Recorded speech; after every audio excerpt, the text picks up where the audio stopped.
How do we measure improving our software delivery performance? How is that going to show up on the balance sheet?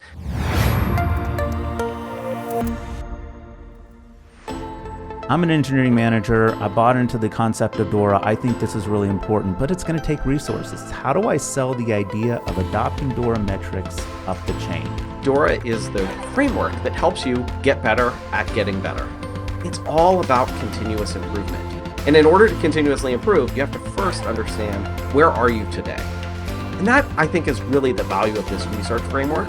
We can look at those capabilities and sort of assess how are we doing with each one of them, trying to identify the bottleneck. Because following the theory of constraints, we want to find that bottleneck and alleviate the pressure there.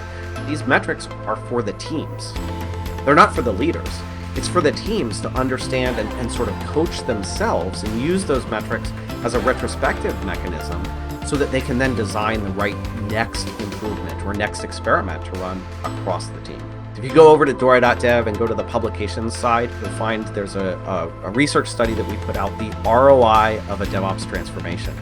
This helps you sell it with dollars and cents. How do we measure improving our software delivery performance? How is that going to show up on the balance sheet? So we actually provide some formulas there that you can plug in your own data and figure out what that looks like. And probably the best way to sell it up the chain is to start by selling it down the chain. How do we get our practitioners on board with this and show some early successes? And when we're talking about culture, right, we have to celebrate the wins, but also the failures, because those failures, we can learn from both of them. And really what we're celebrating is this new knowledge that we've gained. And your executive sponsor, your leaders within your organization, they need to be on board with that as well. If we can take some early successes, plus an indication of how this is going to help us from an ROI perspective, if we can take both of those things up the chain, that will really help us